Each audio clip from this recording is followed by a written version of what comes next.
दोस्तों, हमारे आर्षि मुनियों का कहना है कि आप चाहे तो हवा में तैर सकते हैं, पानी पर चल सकते हैं, पूरी दुनिया जीत सकते हैं, लेकिन अपने मन की चाल समझना इन सब कामों से कठिन काम होता है। आपने कभी ख्याल किया होगा कि आप जो काम करना चाहते हैं, आपका मन उसे उल्टा काम करता है। उदाहरण के लिए, अगर आप सिगरेट पीना छोड़ना चाहते हैं, आप खुद से दृढ़ निश्चय भी लेते हैं, लेकिन कुछ ही समय बाद आपका मन आपको खींचकर वापस उसी सिगरेट के पास लाकर खड़ा कर देता है। और यह बात सिर्फ सिगरेट पर लागू नहीं होती।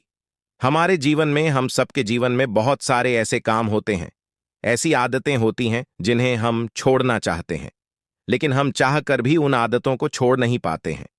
लेकिन अगर हम प्रयास करके अपने मन के दृष्ट बन जाते हैं, उसके साक्षी बन जाते हैं, तो हम अपने मन की चाल को पकड़ सकते हैं। और अगर एक बार हमें अपने मन की चाल पकड़ में आ जाए, तो फिर हम कोई भी आदत छोड़ सकते हैं, या फिर इसके उलट कोई भी आदत अपना सकते हैं, जैसे कि ब्रह्म मुहूर्त में उठने की, या फिर कोई भी ऐसा काम जिसे करने में हमें आलस्य आता है, क्योंकि हमारी आदतों के पीछे मूलभूत बिंदु हमारा मन ही होता है, और हम उसे ही नजरअंदाज करके चलते रहते हैं, और बाद में पछताने के सिवाय हमारे पास कोई चारा नहीं बचता। आज की जो बौद्ध कहानी मैं आपको सुनाने जा रहा हूं, उसमें आपको कुछ ऐसे तरीके पता चलेंगे जिससे कि आप अपने मन की चाल को भली भांति पकड़ सकते हैं, उसको जान सकते हैं, उसका निरीक्षण कर सकते हैं, और उसके बाद अपनी आदतों में बदलाव कर सकते हैं। एक बार एक शिष्य गुरु के आश्रम में शिक्षा ग्रहण करने के लिए आया हुआ था। वह शिष्य अपने गुरु की बात कम सुनता था, लेकिन अपनी बात बताने में वह बहुत उत्सुक रहता था। एक दिन गुरु ध्यान पर चर्चा कर रहे थे। ध्यान किस प्रकार किया जाता है और ध्यान का क्या महत्व होता है, इसी पर चर्चा चल रही थी। आश्रम के सभी शिष्य मौन होकर अपने गुरु की बातों को सुन रहे थे। गुरु उनको समझा रहे थे कि आप किसी भी प्रकार का ध्यान करते हो, लेकिन ध्यान की गहराइयों में जाने के लिए आपको अपने मन के अंदर प्रेम जागृत करना होगा। ध्यान करते समय आपको निरंतर अपने मन का निरीक्षण करना होगा कि आपके मन के अंदर किस प्रकार के विचार आते हैं। गुरु अपनी बात पूरी कर पाते, इससे पहले ही वह शिष्य बीच में ही बोल पड़ा। उसने कहा, गुरु जी, मैं बहुत दिनों से अपने मन का निरीक्षण कर रहा हूं। मैं हर आने जाने वाले विचार को बड़ी गहराई से देखता हूं, समझता हूं, लेकिन उसके बावजूद मेरे मन की आदतों में कुछ बदलाव नहीं आ रहा है। मैं अक्सर सुबह देरी से उठता हूं, और रोज रात को मैं यही सोचकर सोता हूं कि मैं सुबह जल्दी उठना होगा, जल्दी उठकर ध्यान करूंगा, अपने मन का निरीक्षण करूंगा, लेकिन मैं यह कर नहीं पाता हूं। मैंने अपने साथ ही शिष्यों से भी इस बारे में चर्चा की, लेकिन उनके पास भी इसका कोई जवाब नहीं है। इस आश्रम में कोई एक दूसरे से बात ही नहीं करना चाहता। सब लोग चुपचाप रहते हैं, कोई चर्चा नहीं होती। ऐसे हम अपने मन को कैसे समझ पाएंगे, उसका निरीक्षण कैसे कर पाएंगे, जब तक हम अपने मन के विचारों का, अपने मन की आदतों का एक दूसरे के सामने जिक्र नहीं करेंगे, उसकी चर्चा नहीं करेंगे, उस पर बहस नहीं करेंगे, तब तक हम चुप रहकर अपने मन को कैसे समझ पाएंगे। कृपया करके इन सभी शिष्यों को समझाने की कृपा करें कि कम से कम एक दूसरे से अपने मन की बात साझा तो करें। उनके मन में क्या विचार चलते हैं, ध्यान में उनके अंदर क्या बदलाव आता है, वह क्या महसूस करते हैं। ध्यान करते वक्त कम से कम आश्रम में इन बातों की तो चर्चा होनी चाहिए। गुरु ने उस वाचाल शिष्य से पूछा कि तुम दूसरों के मन की बात क्यों जानना चाहते हो, उसे तुम्हारा क्या फायदा होगा? क्या तुम्हें आत्मनिरीक्षण करने के लिए दूसरे के मन के विचार जानना जरूरी है? उनके मन में क्या चलता है, इससे तुम्हारा क्या फायदा होगा? क्या तुम मुझे इस बात का उत्तर दे सकते हो? वह वाचाल शिष्य ने अपने गुरु से इस प्रकार के उत्तर की अपेक्षा नहीं की थी। उसने सोचा कि बात तो गुरुजी ठीक कह रहे हैं, इससे मेरा क्या फायदा होगा? अगर मैं दूसरे के मन की बात जान भी लूंगा या फिर दूसरों के सामने अपने मन की बात बता भी दूंगा, तो उससे मेरा क्या फायदा होगा? क्या मैं अपने मन को समझ पाऊंगा? शिष्य अपने ही द्वारा किए गए प्रश्न में उलझ चुका था। उसके पास इसका कोई उत्तर नहीं था, लेकिन फिर भी उसने दूसरे शिष्यों के सामने अपनी बात को ऊंचा दिखाने के लिए गुरुजी से कहा कि गुरुजी, अगर हमें यह पता चल जाएगा कि दूसरे के मन में क्या विचार चलते हैं और उन विचारों का वह ध्यान में जाकर किस प्रकार निरीक्षण करते हैं, तो इससे तो हमें भी ध्यान लगाने में आसानी रहेंगे। हम भी अपने ध्यान में उसी प्रकार अपने विचारों का निरीक्षण कर पाएंगे, अपने मन को समझ पाएंगे। क्या आपको नहीं लगता कि गहरा ध्यान लगाने के लिए किन बातों का ध्यान रखा जाए, किस प्रकार अपने मन का निरीक्षण किया जाए, इस बात की चर्चा करने से दूसरे शिष्यों का भी भला हो सकता है। गुरुजी ने उससे पूछा कि मान लो कोई शिष्य गहरा ध्यान लगा पाता है और अगर वह तुम्हें अपनी मनोदशा बता भी दें कि किस प्रकार वह अपने मन का निरीक्षण करता है, अपने विचारों का निरीक्षण करता है, तो तुम्हें क्या लगता है कि यह जानकर तुम भी गहरे ध्यान में उतर पाओगे? अगर तुम ऐसा सोच रहे हो तो मैं तुम्हें एक बात बता दूं कि तुम अपने ही मन के बनाए हुए जाल में खुद फंस जाओगे। अगर तुम्हें कोई ऐसी प्रक्रिया पता चल गई कि गहरे ध्यान में किस प्रकार प्रवेश किया जाता है, तो तुम्हारा मन उसी प्रक्रिया का अनुसरण करने की कोशिश करेगा। तुम वर्तमान में उपस्थित होकर अपनी मनोदशा नहीं समझ पाओगे कि तुम्हारा मन उस प्रक्रिया के विचारों में उलझा रहेगा। तुमने अपने मन को एक काम दे दिया करने के लिए और तुम्हारा मन उसी काम को करता रहेगा। तुम भी उस काम में सम्मिलित हो जाओगे तो तुम अपने मन का निरीक्षण किस प्रकार कर पाओगे, क्योंकि तुम तो खुद अपने मन के साथ सम्मिलित होंगे। तुम तो खुद अपने मन के साथ एक हो गए। गुरुजी ने बताया कि तुम अपने मन को तभी समझ सकते हो जब तुम अपने मन से अलग हटकर अपने मन को देख पाओगे, अपने मन की चाल को दूर से खड़े होकर समझ पाओ। जिस भी विषय को या जिस भी चीज को तुम्हें समझना होगा, तुम्हें उसे अलग होकर देखना होगा। अगर तुम उसके साथ एक हो गए तो तुम उसको कभी नहीं समझ पाओगे। तुम उसके साथ सम्मिलित हो जाओगे, जिस प्रकार तुम अपने विचारों को समझने की कोशिश करते हैं, लेकिन विचारों को समझते समझते तुम अपने ही विचारों में खो जाते हो। कभी अनुभव किया है तुमने? शिष्य ने हाँ में सर हिलाते हुए कहा कि जी, जब भी मैं अपने विचारों का निरीक्षण करने लगता हूं तो ऐसा ही होता है। मैं अपने ही विचारों में खो जाता है। कुछ समय बाद मुझे ध्यान में आता है कि मैं अपने विचारों का निरीक्षण कर रहा था, तो उसके बाद में फिर से अपने विचारों का दृष्टा बन जाता हूं, उनका साक्षी बनने की कोशिश करने लगता हूं, लेकिन कुछ समय बाद में फिर से अपने विचारों के साथ एक हो जाता हूं। गुरुजी ने सभी शिष्यों को समझाते हुए कहा कि जिस प्रकार एक गुस्से से भरा हुआ आदमी तभी भी अपने गुस्से का निरीक्षण नहीं कर पाता, क्योंकि वह खुद अपने गुस्से के साथ एक हो जाता है। वह अपने गुस्से को ही अपना अस्तित्व मान लेता है और इसीलिए वह यह कभी नहीं देख पाता कि यह गुस्सा उसके मन को किस प्रकार प्रभावित कर रहा है, किस प्रकार यह गुस्सा उसके मन को दुखी कर जाएगा।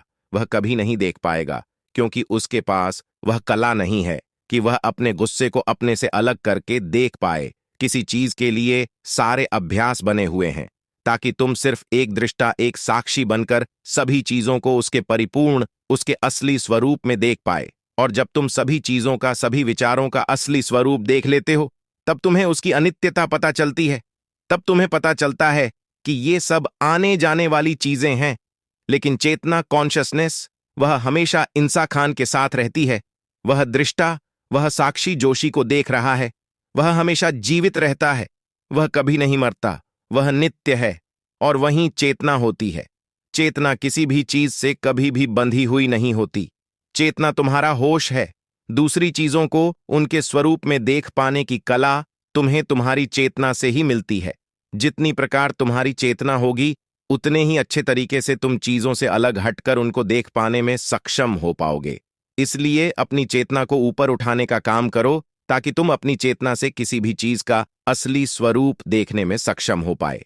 शिष्य ने पूछा कि गुरुदेव, आपकी बातें कुछ कुछ तो समझ में आ रही हैं, लेकिन एक बात समझ में नहीं आई कि अपनी चेतना को ऊपर उठाने के लिए, अपने आप को ज्यादा होश में रखने के लिए हमें क्या करना होगा। इस पर चर्चा करते हुए गुरु ने बताया कि तुम मौन होकर, चुप होकर सिर्फ अपने विचारों को, अपने मन की प्रक्रियाओं को, अपने अनुभवों को देखना शुरू करो। तुम्हारे अनुभव आते हैं, तुम्हारे अनुभव चले जाते हैं। वह अनित्य है। वह हमेशा हमारे साथ नहीं रहने वाले, लेकिन हमारा मन उन्हीं अनुभवों को पकड़ने की कोशिश करता रहता है। जब तुम्हें कोई अच्छा अनुभव होता है तो तुम्हारा मन चाहता है कि तुम्हें बार बार वही अनुभव हो, और उस अनुभव को लेने के चक्कर में तुम्हारा मन तुम्हें फंसाता चला जाता है। तुम्हारी चेतना तुम्हारे मन के अधीन हो जाती है। वही होता है एक सिगरेट पीने वाले के साथ, वही होता है एक शराब पीने वाले के साथ, वही होता है हर बुरी आदत अपनाने वाले के साथ, कि उसकी चेतना उसके मन की गुलाम हो जाती है। अगर तुम अपनी चेतना को अपने मन से आजाद करना चाहते हो तो सबसे पहले मौन रहना सीखो, चुप रहना सीखो। तुम्हारे ज्यादा बोलने की आदत, दूसरों से उनके अनुभव सुनने की आदत तुम्हारे मन को और ज्यादा भर देगी, लेकिन अपनी चेतना को आजाद करने के लिए तुम्हें अपने मन को खाली करना सीखना होगा। जब तुम अपने मन को खाली करोगे तब तुम्हें अपनी चेतना का असली स्वरूप दिखाई देगा। तब तुम्हें पता चलेगा कि मौन रहकर, चुप रहकर अपनी चेतना को कैसे ऊपर उठाया जाए, कैसे हमेशा चैतन्य रहा जाए। चैतन्य रहना ही हमारा असली स्वरूप होता है, लेकिन हम उसे भूल चुके हैं अपने मन के अधीन होकर। इसीलिए अपनी चेतना को अपने मन से छुटकारा दिलाना होगा। इसके लिए तुम चुप रहकर अपने मन के विचारों को देखना शुरू करो, उसके अनुभवों को महसूस करना शुरू करो। जब तुम अपने मन के साक्षी हो जाते हो, अपने मन के दृष्टा हो जाते हो, उसे देखने वाले हो जाते हो, तब तुम्हें पता चलता है कि तुम्हारे मन में एक विचार जाता है तो दूसरा आ जाता है, सुना जाता है तो तीसरा जाता है। और इस प्रकार जिस तरह सड़क पर भीड़ चल रही होती है, लोगों का हुजूम चल रहा होता है, एक आदमी जाता है तो दूसरा आता है, दूसरा जाता है तो तीसरा आता है, उसी प्रकार हमारे मन की भूमि में अनेकों अनेक विचार आते और जाते रहते हैं। लेकिन धीरे धीरे हम उनसे से नहीं है, उनके साथ बहने नहीं लग जाते, उनके साथ खो नहीं जाते, बल्कि उनको साक्षी होकर बस देखते रहते हैं। और देखते देखते धीरे धीरे वे सभी विचार विलीन होने लगते हैं, और उसके बाद हमारे मन की भूमि पूरी तरह से खाली हो जाती है। और अब हमें एक पहली बार अपने चैतन्य होने का पता चलता है। हमें पता चलता है कि हमारी चेतना ही हमारा असली आनंद है, वही हमारा स्वरूप है। और उसके लिए अपने मन की भूमि से खरपतवार हटाने जरूरी होती है। उसके लिए मेहनत नहीं करनी, बस उन विचारों को देखते रहना है। एक विचार जाता है तो दूसरा आता है, दूसरा जाता है तो तीसरा आता है। बस देखते रहो, देखते रहे, साक्षी बने रहो, दृष्टा बने रहो, और देखते देखते वह विचार विलीन हो जाते हैं। लेकिन इसके लिए तुम्हें चुप रहकर अभ्यास करना होगा, चुप रहकर अपने विचारों का आत्मनिरीक्षण करना होगा, अपने मन की भावनाओं को समझना होगा। तब तुम्हें गुस्सा आता है, कब तुम्हें खुशी होती है, उसे अलग खड़े होकर देखना होगा। जब भी हमें गुस्सा आता है या खुशी होती है या किसी से घृणा होती है तो हम उस क्षण उत्तेजित हो जाते हैं, और उत्तेजना की वजह से ही हम उन भावनाओं को अलग होकर देख नहीं पाते हैं। लेकिन अगर हम उत्तेजित ना हो, शांत रहे, शिथिल रहे, तो हम अपने मन की भावनाओं को समझ सकते हैं, उनको जान सकते हैं।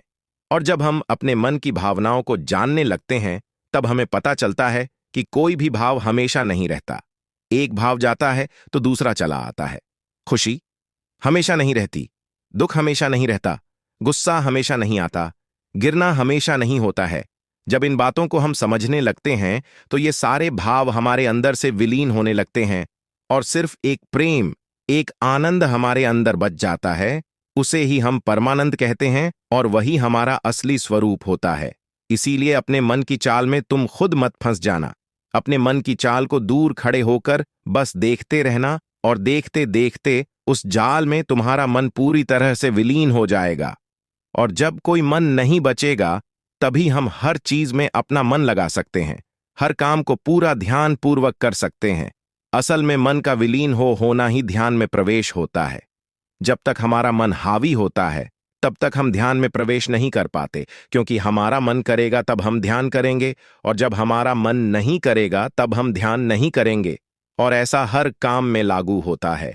लेकिन एक बार अगर हमारा मन विलीन हो जाता है तो हम हर काम में ध्यान लगा सकते हैं, और ध्यान ही हमारा असली स्वरूप बन जाता है, वहीं चेतना बन जाती है। इस ज्ञान भरी चर्चा को सुनकर सभी शिष्य प्रसन्न हो गए, लेकिन गुरु ने उन्हें चेतावनी देते हुए कहा कि तुम प्रसन्न हो रहे हो, यह भी तुम्हारे मन की एक भावना है।